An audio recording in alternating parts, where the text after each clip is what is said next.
The mental fortitude of Francis Ngannou is like nobody I have ever met in my life. The dude just keeps on impressing me. Is Francis Ngannou the best heavyweight on the planet, Adam? Jones Aspinall, clear it up, and whoever that king is, that king to fight Francis Ngannou would be the biggest fight in MMA history. It would be gigantic.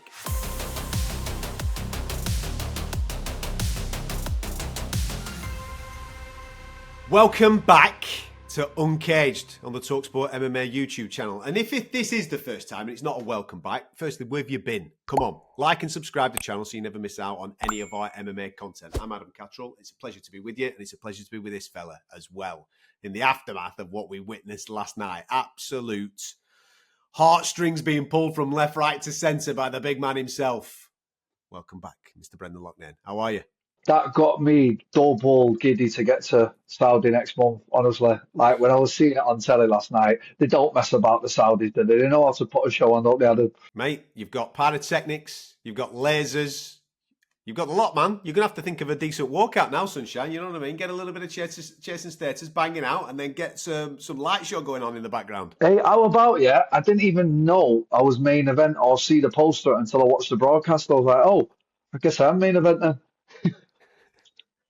I found out watching the broadcast with all Hughes yesterday. For those that don't know, it has now been officially released to the public that there will be 6 world title fights, each with $1 million on the line, all taking place in Riyadh, Saudi Arabia, last weekend of November. And Mr. Loughnane here is in his final against Mr. Kizirev. Dakota Dechiva will also be on that card as well. Looking forward to it immensely, mate. And like I said, you must have been watching that fight week. It does feel a little bit bigger and a little bit better than the previous fight weeks that we've experienced with the PFL. You must have been watching that thinking to yourself, do you know something? Yeah, man.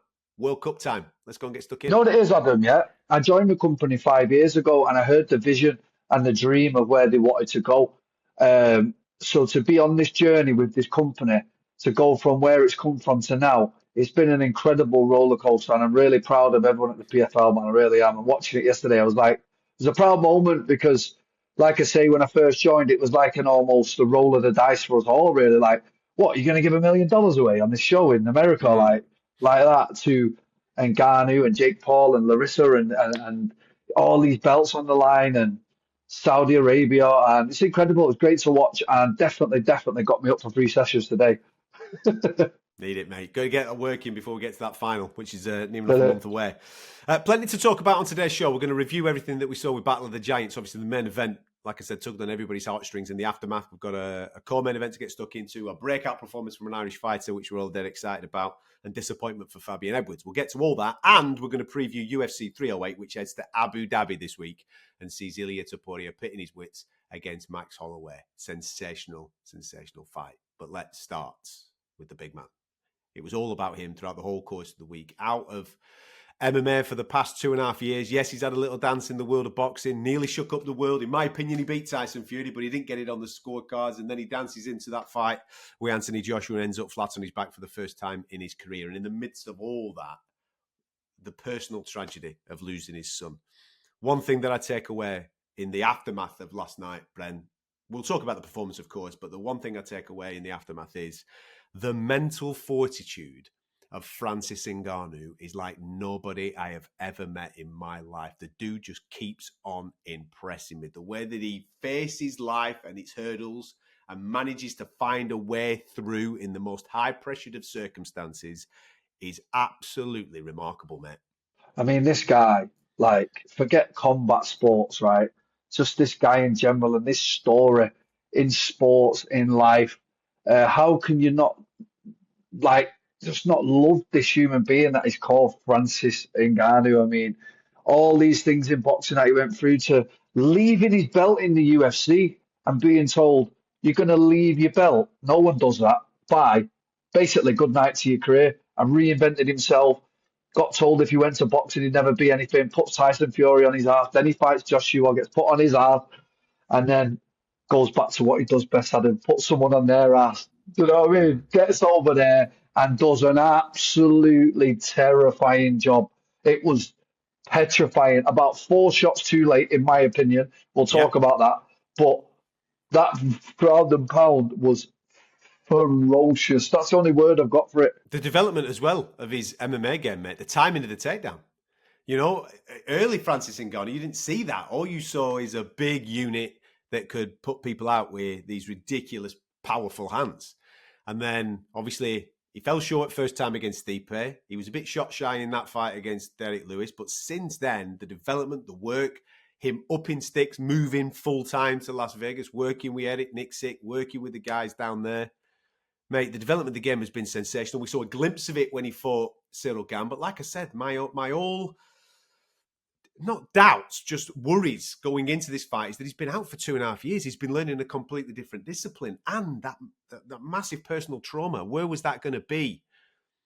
How was that going to play this particular week? But geez, man, he, like I keep saying it, there's no words to describe Francis Ngannou because he defies all logic. Any other human being, I'd say it's too much for him. This fella seems to throw it all on his back and just keep going forward. And like I said, the technicalities of what he did regarding the timing of the takedown in order to then just flatten his man out, truly, truly superb. Yeah, the timing. I was with you, Adam, and I thought he was going to lose. I did. I thought it was too much of a burden on his head with the tragedy. I thought boxing's a whole different sport. It's a whole different stance. It's a whole different training for 2 years. If you've seen the weigh-in that he weighed in his last MMA fight to what he weighed in this fight, it was a massive difference. Getting really emotional at the weigh-ins. He was showing all signs that it wasn't going to go his way. Yeah. But wow, look, my hats off. I was wrong. Henan Fahea, like I said to you, I've been in the change room. I've watched the man at the pads. He's flattened everyone in the PFL, and there's just levels to this game. The way he timed that takedown was perfection. Let me go back to the ground and pound. Ferocious. I don't think I've ever seen ground and pound like it, mate. It was like all the tragedy and pain that's inside him came out through them punches on the night. And that's what it felt like through the screen. The breakdown with emotion after the fight. Incredible moment, really was. Listening to him speak post-fight, seeing the emotion, seeing his team gather around him, seeing his nearest and dearest gather around him. Do you think he'll fight again? Good question. I mean, he did say, I'm only here because of COVID, innit? So it's like, is that what you picked up on? Is that why you asked a question sort of thing? I just feel from observing him this week in particular, and then in the immediate aftermath, that obviously he gets the finish and he's just overcome. Francis normally walks around the octagon, he gives it one of them. He's not a massive celebrator of victories. He's always dead humble in victory and defeat. But there's a little bit of, right, look at me, I'm the baddest man on the planet. There was none of that this time around. It was like everything then dawned upon him about the reality of what was going on outside of the octagon. The reason why he was there, and he said it on countless occasions in press conferences, that he never got the opportunity to fight for his son. That was purely the reason as to why he was there, taking on the toughest challenge that the PFL could possibly offer him. And he took care of it within the first round in sensational fashion. I just feel that the way he was speaking, and it might be just too early, I might be reading too much into this. I think that this was just his way of dealing with what happened earlier on this year. I think he's thrown himself into his training. He's thrown himself into a fight camp in order to not look and truly grieve for what happened in his personal life. He's used it as a distraction, if you will, a motivator, something to be able to go back to what he identifies as himself as a true fighting man. We saw that last night, and I think the outpouring of emotion is that now there's a reality dawning. I've got to go and face the real world now. I've got to go and face what happened. And just listening to him speak, I just have the feeling that we might not see him compete in MMA within the next 6 to 12 months at least. One, because I don't know if there's any heavyweights in the PFL that you can pit him against. I don't know if there is anybody there.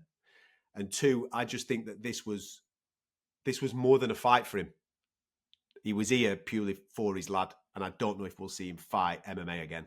All right, let me pick your brain again on that. Is Francis Ngannou the best heavyweight on the planet, Adam? I said it on last week's show, didn't I? We will know on Sunday morning whether he's still in that conversation. He is absolutely still in that conversation. There's no doubt. You know, okay, he's fighting a lad that hasn't beaten anybody of a massive level, right?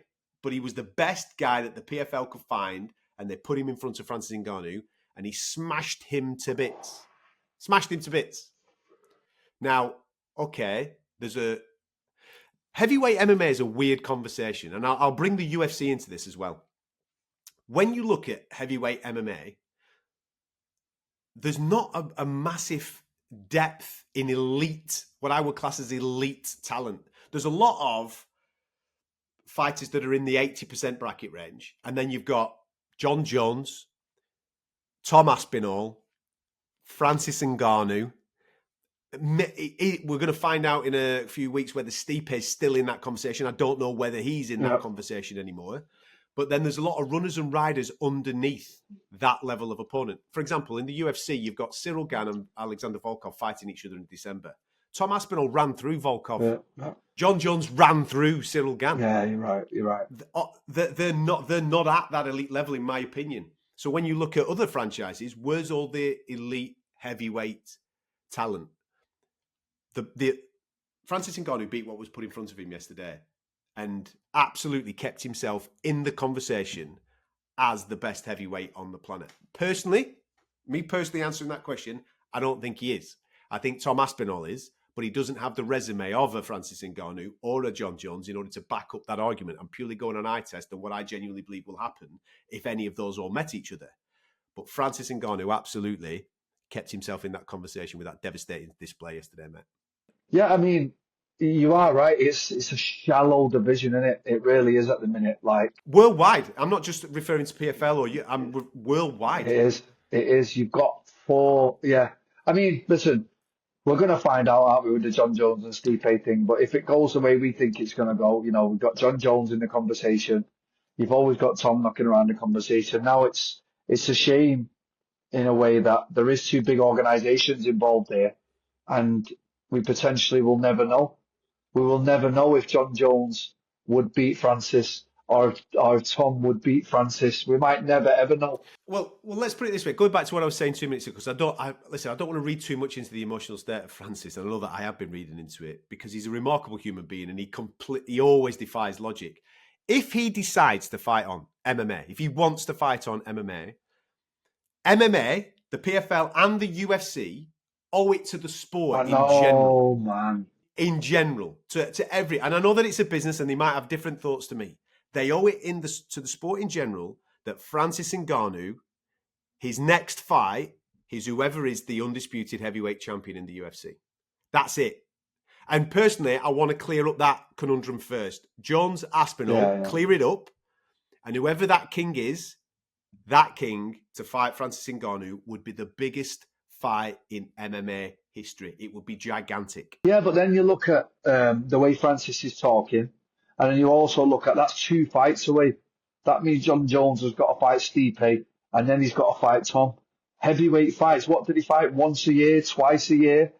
How old's Francis Ngannou now? 36, 37, 38? What is he? I don't know. I think he's 38. Okay, 38. So, you know, you're taking someone out of the prime now because it's going to be another year, 18 months before that even happens. Then you're touching 40, 39. Do you know what I mean? So it's just a shame sometimes that organizations get in the way of fights that we want to see. Yeah, man. Because when you see him do what he did last night, there's nothing that gets you. There's nothing more electrifying than watching Francis Ngannou and someone shut the door behind Francis Ngannou walk into a cage. There's nothing more. Honestly, I've been in that room when they shut the door behind him and you think, what the hell is about to happen? You're like this. You're frightened for whatever is going to happen because it's unbelievable. That energy is unbelievable what he does. Well, and when he does it, mate, nothing better to see. Then we go back to what Simon was saying. I know I'll bring it up again. He's got half a valid point here again, old Simon has, hasn't he, really? Like, we've got 2 organisations here who are both claiming now we have the best heavyweight in the world. They're both saying it. And they've both got very, very valid points for once. Very valid. They've both got evidence to back it up to say that is the best guy. So it's let's hope they get this mega fight together. For the love of MMA, guys, come on. Francis, if you ever see this, mate, hat off to you, man. You're an inspiration, constant inspiration, Yeah, yes. not just for fighters, but for human beings around the world. People will look to Francis Ngannou and they'll take a lot of strength in the things that he has consistently overcome. For real. I mean, it's the greatest story in all of sports, Agreed. and the man is still writing chapters. Agreed. It's ridiculous what he's doing. Fair play to him. And speaking of still writing chapters, co-main event, Chrissy Cyborg, Larissa Pacheco. Cyborg were having none of it. This was kind of set up in a way for Larissa Pacheco to say, hey, here we go, the dawning of the new era. I'm the new queen. I've beaten Kayla Harrison. I'm going to go and beat Chrissy Cyborg. And then I have got a claim to say that I'm the greatest female mixed martial artist on the planet. But Cyborg just rolled back the years, especially in those first 10 minutes, mate. She was rolling back the years. And I was like, wow. You just said about levels in the main event. There was levels in that co-main event as well. No, it's another one that I got completely wrong. Completely wrong. I thought Larissa was going to go and do a number on her. It was completely wrong. Cyborg, man, looks incredible. She really did. Just vicious. She's just ferocious, isn't she? She's just in your face, elbows, knees, whatever. Do you know what I mean? She's a really dangerous fighter from everywhere. And it was really nice to see her put in a performance like that after so long. It's a weird one now for the PFL because I think it's evident that Cyborg's going to maybe have one or two more before she rides off into the sunset and calls time on a phenomenal career. I think last night, from a business standpoint and a noise standpoint, you kind of needed Larissa Pacheco to win in a decent fashion because she's beaten Kayla. And therefore, you can make that claim. Because Kayla, you would think, is going to have a shot at a UFC title and maybe win that UFC title. So then you've got noise then. You go, oh, hang on a minute, there's a girl over here that beat you. Yeah. And you've got that then from a marketing point of view. But now, because of what happened to Cyborg in the UFC have kind of got that narrative of saying, well, the best girls are actually over here. It is mad that this whole topic of conversation today is about stuff like this, isn't it? Well, yeah, but we had her, and she won this, beat this girl over here, but this guy beat him over here. It's all MMA maths, isn't it? I don't like. We're just doing loads of maths now, and we are going to do loads of maths because guess what? When this PFL first started, there was none of these conversations, and now there's loads of them. There's loads of them in there. But in a way, it's actually quite. Of course it is. Of course it's good. Healthy competition. It is. It's fantastic. Yeah. Where are you at with Johnny Eblin? Right, I obviously hear stuff from the inside of gyms and stuff, and I hear he is the man. He's the man. And he's a steam train. The way he comes forward, mate, I just don't understand it, mate. He defies logic. He's just an absolute train and great wrestling. Fabian, I think, again, could have won the fight. I think Fabian had his moments again. I don't know, I'm a bit lost on this one. What about you? I'm with Conor McGregor. Don't know if you saw his... No, what did he say? Not attack, but he was giving it a bit on social media last night. First and foremost, I agree with you on Fabian. He's going to kick himself. He's going to look back at this fight, and probably similar to the way Leon might look at his fight with Bilal.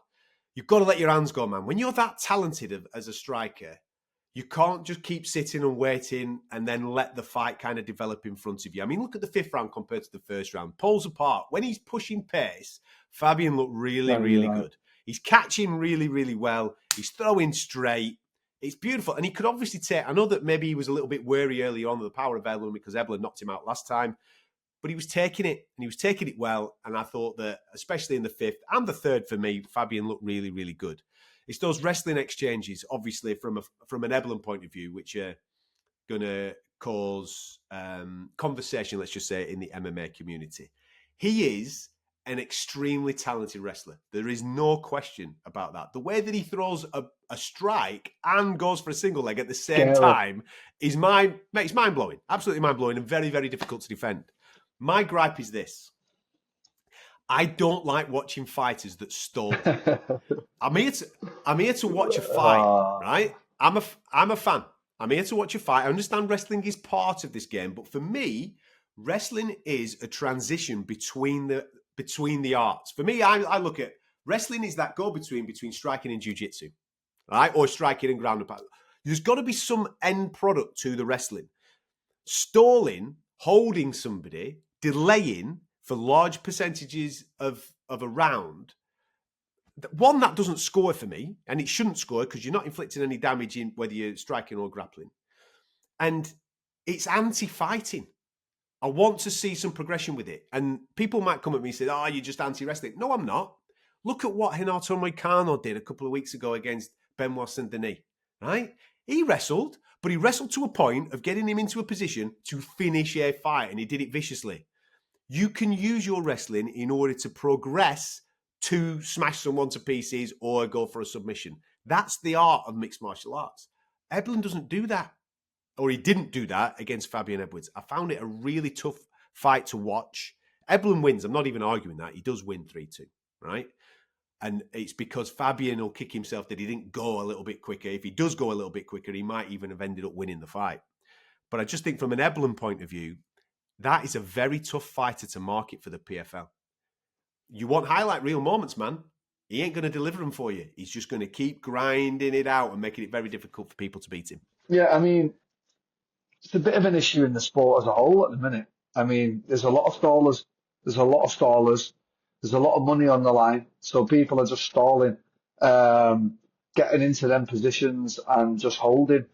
It's extremely frustrating. But on the flip side, Adam, I will say it is your job to get out of there.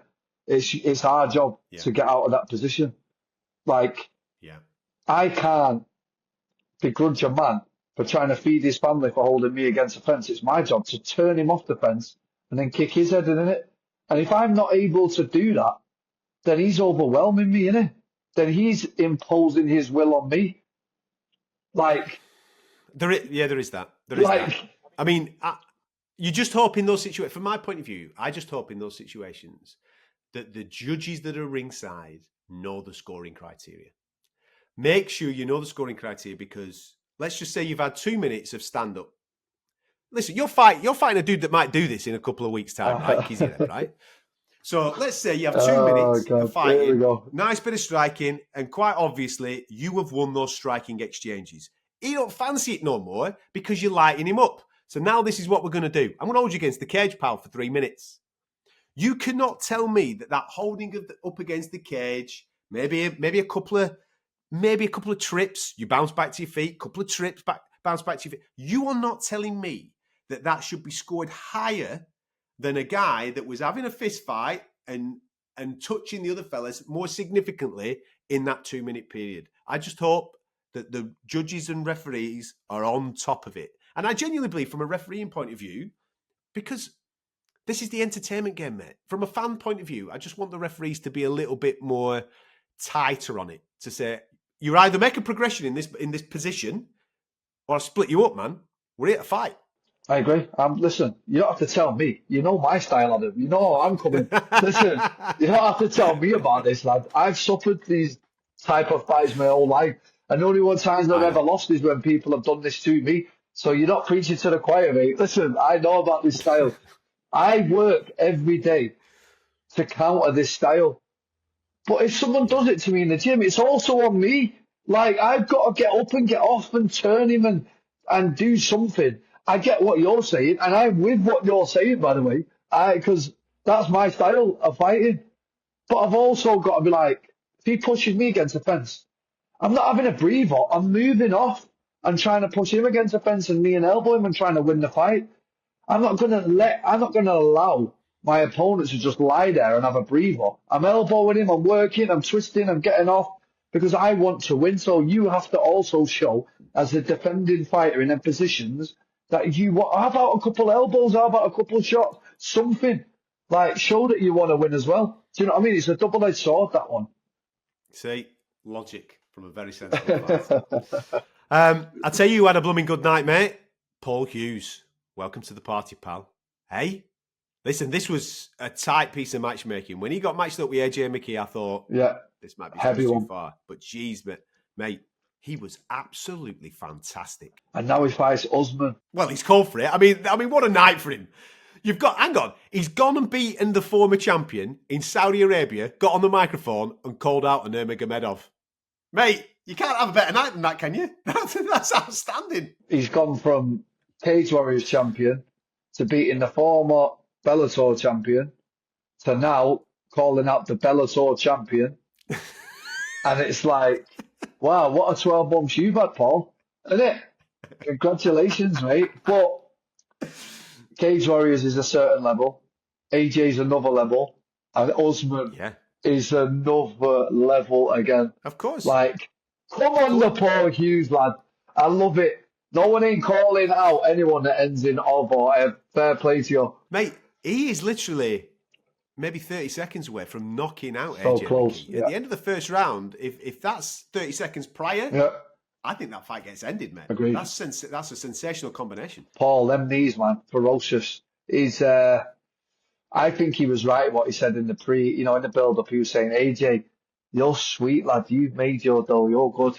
He goes, I can tell you're in the silk sheets. I'm not. I want what you've got. And I thought, ooh, that was a deep line. I wonder if that's the case.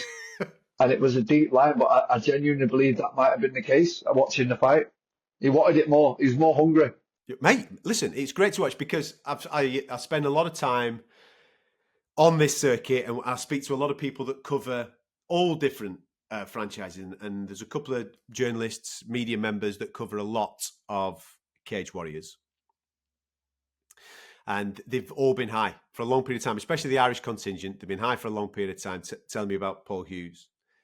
And last night it came true, and I'm delighted for them. There's nothing better than when you pick someone, when you say, this is the next gen, this is the one that's coming through, keep an eye on this, and then they do it, and they go and prove it at a very, very high level, of which he did yesterday, and I'm delighted for him. And to call out Usman Nurmagomedov, mate, deal him in, and do it in Ireland.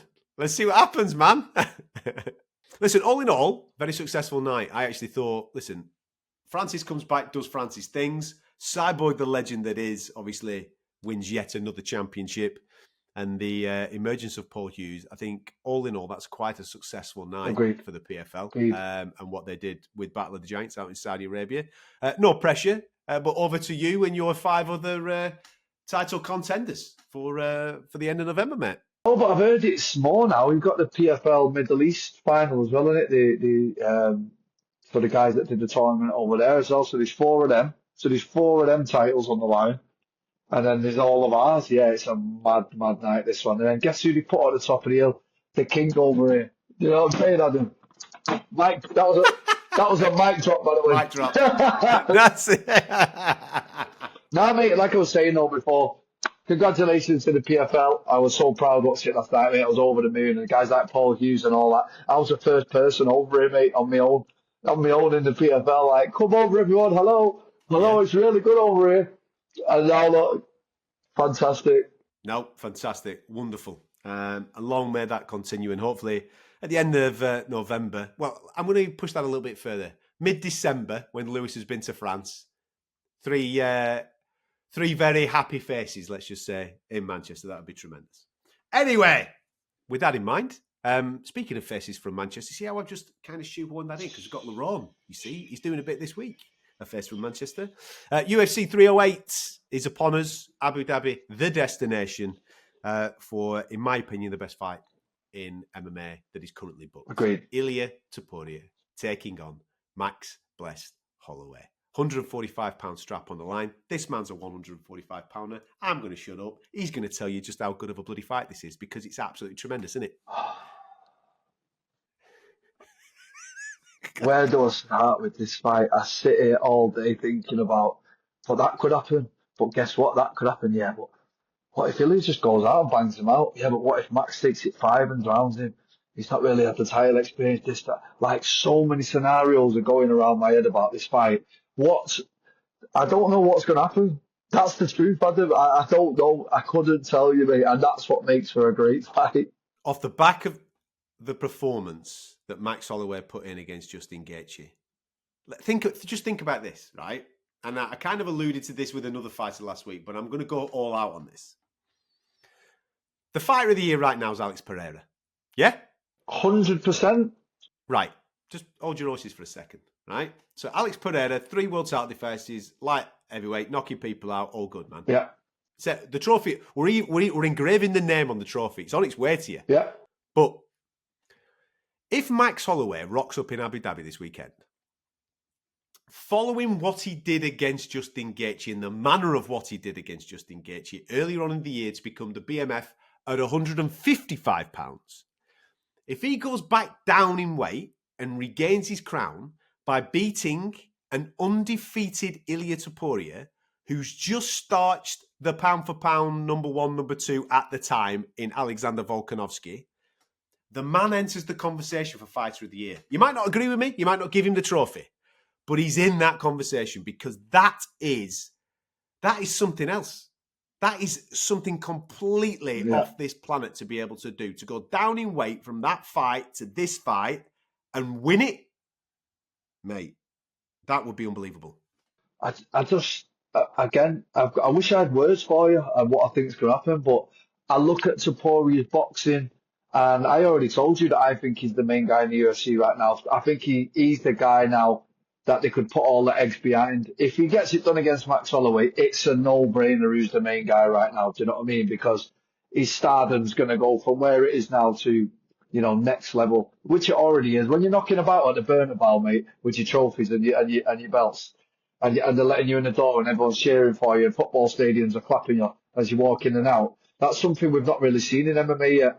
You know what I mean? Like, that's the type of things he's touching at the minute within that Spanish community. Let me tell you something. I'll tell you why you're not committing to what I've just said. I'll tell you why you're not committing. Because what I've just said there, right, normally you would jump in and go, I 100% agree with you. And the reason why you're not committing because of Bilal. Is because... No. Not because of Bilal. It's because I think that you think that the exact same way as I do as to where that this fight is going to Tell go. me, and I'll tell you if I agree. I think Ilia Topuria will be the first man to stop Max Do Holloway you? with his hands. Do you? Yeah. I do. I wasn't thinking that, to be honest. Let's have a debate. Go on, then. How do you think it goes? We're talking about, like when he's fought good boxers before, like Kelvin Cater and other people, He's put manners on Ortega, He's put and like real good boxers. Like, look at the way he's dealt with the range, and I think Topuria is just another one of these guys. Yeah, I think he's a level above the two guys I just mentioned. Yeah, I really do. But Holloway has shown me his ability to deal with high-level strikers, aka boxers. Do you know what I mean? And range. Yeah. 5 rounds is not a single issue for him. If anything, he gets better as the rounds go. So then it's like, if he doesn't knock him out, and we start talking 3rd, 4th, and 5th, where's Topuria going to be at then? Who's the better grappler? From what I'm hearing, Topuria, from what I hear from the inside of the scene, I hear he's a better wrestler and grappler than he is striker. If that's true, wow. I do hear that. Do you hear that? Yeah. That's scary, isn't it, mate? But then, what a fight. We also seen Jai Herbert giving problems, didn't we? Another tall striker. Yeah, put him down. Another tall striker. So it's like, there's so many variables in this fight, and you will never see me write off Max Holloway. I think he's my all-time top 3 favourite in MMA history. So. Oh, there's no doubt, mate. There's no doubt. So there is absolutely no doubt. So are you saying that Max Holloway will regain the 145 crown? I'm saying I don't know. Honestly, I'd love to give you a prediction. I want to give predictions out, but that one there, mate. You're saying Topuria's going to stop him early, aren't you? No, I'm not saying that. What I'm saying is this. I think I just rate Topuria that highly. Yeah. Watching his MMA boxing, his range control, his feet, the way that he rips to the body, the way that he mixes it all up, the way that he thinks about, the way that he steps off to the side and then throws. I just think he's elite. And knowing, or should I say, being told that his grappling and jiu-jitsu submission game is better than his boxing, I just think there's more availability for him to deliver something really, really special. Max hasn't been stopped since his debut. That was against Dustin Poirier, right? And he was submitted. He's never been knocked out. Last time out, he got clipped by Gaethje and he went down, didn't he? I just think, I mean, we could all sit here. Max is one of my favourites. He's one of your favourites. He's one of everybody's favourites that's watching this. And we're all wishing, Max, this would be amazing. What a wonderful fairy tale story. MMA don't work like that, man. This dude is fresh, Ilia Topuria. Undefeated. Don't know how to lose. Agreed. He's the king of he's the king Yeah, right he is. now, and I think he'll find a way. The way he moves forward and backwards in his boxing stance, but still doing MMA. He looks like a professional boxer in an MMA cage. I've never seen anybody Weird. throw combinations like that. That Damon Jackson hook to the body. Have you seen it? I know it's when you know what I'm about. Bang. Yeah. I'm like, how are you going to the body that hard in MMA? Like boxing's phenomenal. Love what I'm such a fan of his styles. Such a fan of them both. And I'll be tuned in with my popcorn, mate. Let me tell you. One thing's for sure, it will be an amazing fight. An amazing, amazing fight. And if these, well, I say these two, if this one makes it to the cage on Saturday night, this also could be a fight of the year contender. Robert Whittaker taking on Hamzat. Why'd you say that? Listen, I'm hearing good things about Chimaev. He's changed his camp. He's gone back to Chechnya. He's being a bit more disciplined. Fingers crossed that's going to help him hitting the weight. It's going to help him with his cardio. It's going to help him with all the things that have fallen short of in the past. He came in as a firework, didn't he? And at the moment, it's fizzling. Chimaev needs to remind us why we all got excited about him. I know what version of Robert Whittaker's turning up on Saturday night, mate. I know exactly what version of. He is an elite fighter who I think is just about coming into his prime. And he could quite comfortably outpoint Chimaev if he's not on point. But if the Chimaev that burst onto the scene turns up Saturday night, it could be the rebirth of a superstar. What do you mean the Chimaev that was just out wrestling the Olympic gold medalist that I've just seen in training? I thought, what? Like he looks like a machine, doesn't he, mate? But then we look at what Robert Whittaker's been up against in the Pacho, Romero, all these wrestlers. He's fought them all. Even Ikram on what short notice, he's fought someone from that style and just made it look like just amateur. He's just like the guy I'd never fought before, the way Robert dealt with him. Incredible fight. Another one, straight down the middle, bang, bang, 50-50, take my money. You're not making a pick? Are you making a pick? Yeah. Go on then. I'm gonna go listen, Robert Whittaker I always thought that. I've always thought that. But I've always thought that knowing that Hamzat was ill-disciplined outside the cage, man. He cuts corners. He doesn't give it everything. Now I'm being told that he's back. He's back to how he was. He's back to doing it properly. He'll hit the weight properly. His cardio will be proper. After all his struggles with the COVID thing and what have you, there's no excuses anymore. He seems to be bang at it. If that version of Hamzat Chimaev turns up Saturday night, he'll win the fight. He's just a beast. He's too hard to keep off. He's like a ration. You just can't keep him off, mate. Once he gets older, the way he ragdolls people around is just unheard of, mate. I mean, what he did to Usman in that initial exchange, I know Usman took it on short notice and I waited. First round's unbelievable. First round's unbelievable. No, how nuts was that, mate? Like, how many Usman fights have we seen? Nobody has ever come close to doing that to Usman, mate. Ragdolled him all over the place. It's incredible what he does, and let's just hope that Chimaev turns up. And if he does, mate, wow, Robert Whittaker's in for a tough night. Lerone versus Dan Ige, a fight that's been booked in the past. It fell off through injuries and what have you. That one's on this card as well. Bit of British interest. Lerone knows Abu Dhabi like the back of his hand. He's had plenty of fights out there, and he's got a bag load of confidence coming into the fight off the back of a great win against Edson Barboza. Dan Ige deserves this opportunity, seeing that he took a fight on 3 hours' notice against Diego Lopez and had a proper good go at it, didn't he? I think this is a really good piece of matchmaking, mate. I know that Dan Ige's got great jiu-jitsu. He ain't asked about that. He just wants to have a fight, doesn't he? And I think both of these guys will have a fight. I think it'd be quite technical for a large percentage of it. I don't, mate. I think Lerone's levels above Dan Ige at this moment in his career. I really do. Fair. I think he's shown against Edson Barboza how good he is on the feet. I don't think Dan Ige's got the ability to out-wrestle and grapple him. I might be wrong, but that's how I see it. And I think it's a comfortable decision for Lerone. I can stand on that one. Do you think we will get a standout moment in the light heavyweight fight between Ankalaev and Rakic? We need it for Pereira's next opponent, don't we? We need someone to say, listen, I'm the guy. Everyone's sleeping on Rakic, lad. Like, aren't they though? Everyone's like, yeah. Ankalaev's the guy, Ankalaev's the guy, Ankalaev's the guy. Have you seen this Rakic? Has anyone actually? He's an animal of a man. Do you know what I mean? Like, he's no easy. I was there when he fought Yuri Prochazka, and he was beating the living daylights out of Prochazka until Yuri flipped it on his head. All right. So there's a chance for Rakic, and he'll be chomping at the bit because he knows that Ankalaev's holding the spot. Exactly. If he goes and smashes Ankalaev to bits, you're next up, son. You're fighting for the title. Exactly, mate. There's a lot of noise about Ankalaev in that division and being next in line, and he could just steal the whole show, and he's got the ability to do it. Shara Bullet against Petrosian. I kind of like this fight, man, because Petrosian falls short when he fights against wrestler-heavy opponents. Yeah. When it's kickboxing, because he's a big lad, when it's kickboxing, you get the best of Petrosian. And I think Shara Bullet wants to kickbox as well. Don't get me wrong, he's got a little bit more to his game.